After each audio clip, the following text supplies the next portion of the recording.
Assalamualaikum warahmatullahi wabarakatuh. Hai, halo parents hijau di rumah. Apa kabar hari ini? Semoga sehat selalu ya. Oke, di video kali ini aku mau kasih info buat kamu tentang bagaimana cara propagasi dengan berbagai media, yaitu media air, lumut, dan media tanah. Tapi sebelum lanjut ke videonya, jangan lupa untuk like, comment, dan subscribe biar aku semakin semangat untuk upload video-video terbaru.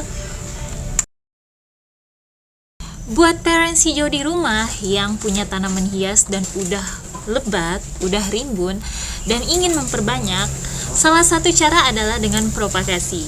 Nah, untuk propagasi sendiri itu bermacam-macam caranya. Antara lain seperti propagasi lewat air, lewat sphagnumos atau lumut, atau propagasi lewat media tanah. Nah, tiga ini akan aku terapkan dan akan aku kasih review buat kalian biar kita tahu mana yang lebih cepat tumbuh akar dan lebih cepat tumbuh mata tunasnya. Tanaman yang akan aku gunakan untuk propagasi hari ini yaitu Epiprenum yellow atau sering disebut dengan epi pujang. Di sini juga aku udah siapin media untuk propagasinya, yang ini yaitu media tanah campuran. Ini udah aku bikin videonya ya, bagaimana bikin media tanam campuran untuk tanaman aroid, karena Epiprenum ini termasuk tanaman aroid. Jadi aku gunain salah satu medianya untuk propagasi. Seperti ini tampilan dari media tanamnya. Kemudian aku gunain yang kedua yaitu media lumut kering atau sphagnumos. Nah, lumut ini udah aku rendam selama 1 malam dengan B1 dan ini dicampur dengan perlite. Media sphagnumos ini karena tingkat kelembabannya tinggi, jadi kita nggak harus sering-sering untuk siram ya, di spray aja untuk kelembabannya. Kemudian yang ketiga, yang paling simple yaitu aku menggunakan media air ya. Dan ini air yang digunakan yaitu air aqua atau air bersih. Ketiga media ini nanti akan aku coba untuk sebagai media propagasinya ya. Jadi nanti akan kita lihat mana yang lebih cepat numbuh akarnya di antara ketiga media ini.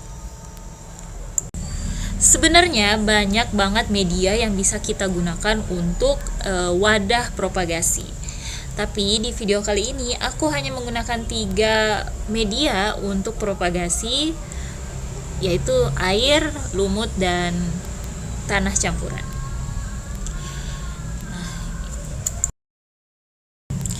Jenis tanaman yang aku gunakan untuk propagasi nanti akan aku caca ini Epiprenum yellow flame atau dibilang epi pujang. Tapi aku nggak tahu ini termasuk F1 apa F2 ya. Aku juga masih bingung untuk membedain mana F1 apa F2. Nah, ini tanaman yang akan aku caca karena ini udah panjang banget. Jadi tanaman ini itu asalnya katanya dari Bogor dan cara hidupnya itu merambat.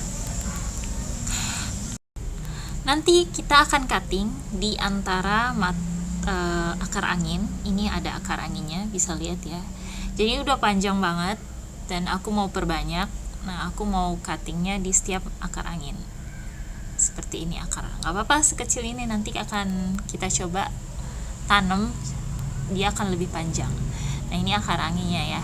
Seperti ini akar anginnya. Epiprenum yellow ini sama aja kayak Epiprenum variegata albo ya.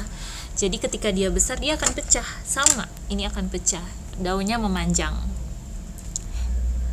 Ada juga yang suka bingung ya, kok Epiprenum aku beda, lebih ke sirih gading. Jadi Epiprenum dan sirih gading itu beda ya. Kalau sirih gading itu bentuknya bulat daunnya, sedangkan kalau Epiprenum itu daunnya memanjang. Tapi nama familinya itu sama, cuman jenis daunnya itu berbeda.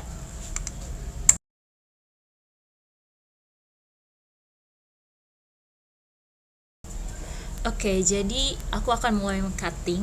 Aku akan cutting jadi 3 di antara akar-akar anginnya ya. Dan sebelum kita tanam, direndam di B1. B1 yang aku gunain B1 yang udah kerendam lumut ya, yang lumut tadi malam. Gak apa-apa, kita bisa pakai itu aja. Kemudian aku siapin root up. Kalau nggak punya root up bisa diganti dengan antrakol. Jadi ini nanti untuk pencegah bakteri, jamur, dan juga merangsang akar. Kemudian menggunakan pisau dapur tapi yang tipis ya. Kalau punya pisau yang khusus buat tanaman juga lebih bagus lagi, atau cutter juga bisa, yang penting tipis dan bersih. Oke, kita akan mulai nge-cutting setiap batasan dari akar angin, jadi kita cutting di tengah-tengahnya ya.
Oke, kita udah dapat tiga cacahan. Nanti ini akan kita rendam. Sebelumnya kita pakai root up dulu. Jadi kita olesi root up aja dulu di bagian yang cuttingannya, bekas cuttingannya, biar nggak kena jamur atau bakteri. Juga merangsang akarnya lebih cepat ya.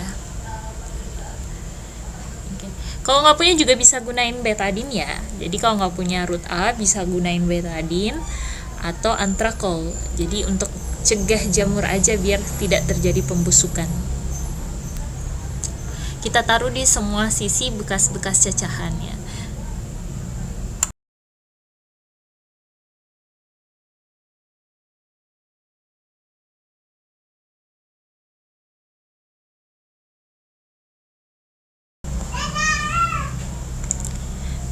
Terus jangan lupa juga di bekas indukannya juga harus diolesin ya. Olesin root up biar dia cepat tumbuh tunas yang baru lagi.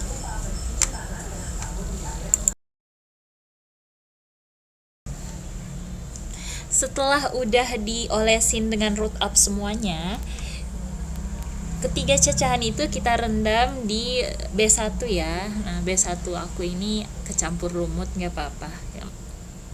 Kita rendam sekitar 5-10 menit, nggak usah lama-lama ya. Jadi sekitar 5-10 menit direndam. Nah, setelah itu nanti kita tanam ya ke media-medianya.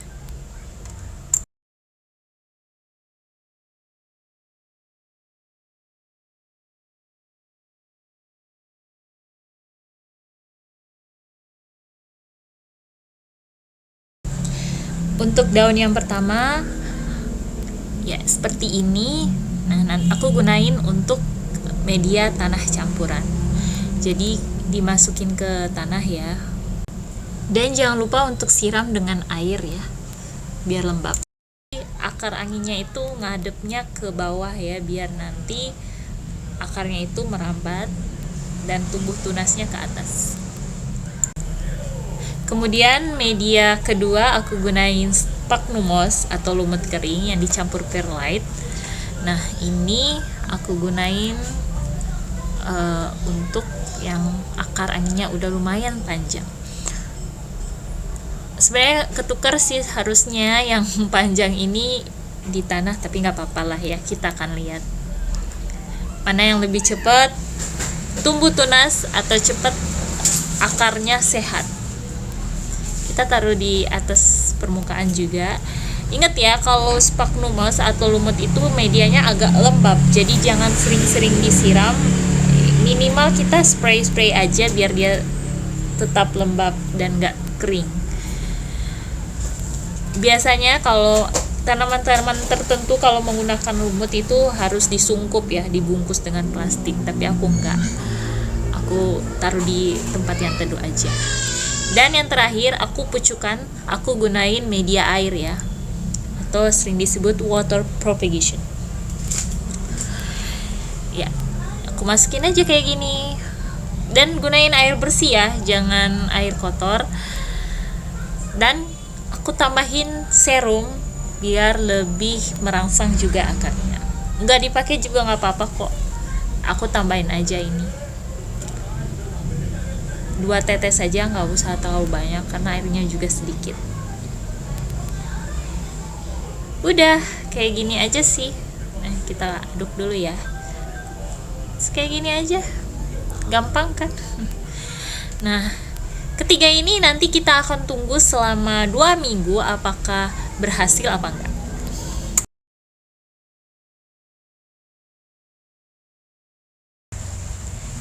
Untuk hasil dari propagasi hari ini nanti akan aku bikin di video part 2 nya, jadi ditunggu aja 2 minggu lagi. Dan jangan lupa untuk subscribe biar tahu hasilnya seperti apa propagasi hari ini.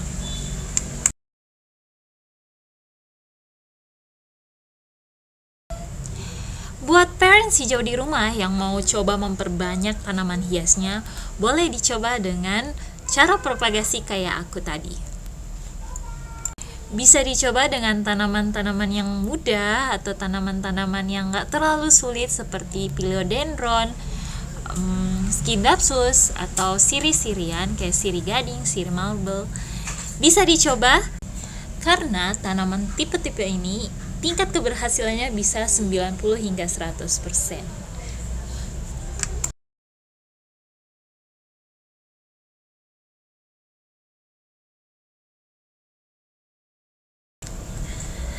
Sekian video aku kali ini, semoga bisa membantu parents hijau di rumah yang kebingungan atau nggak tahu gimana sih caranya memperbanyak tanaman hias di rumah. Buat parents hijau di rumah yang mau tanya-tanya, mau kasih masukan, saran, atau kita berbagi cerita, sharing gitu, bisa ya ditulis di kolom komentar biar kita sama-sama belajar di sini. Terima kasih parents hijau di rumah yang sudah menonton video aku sampai habis. Ditunggu video part 2-nya ya. Wassalamualaikum warahmatullahi wabarakatuh. Bye-bye.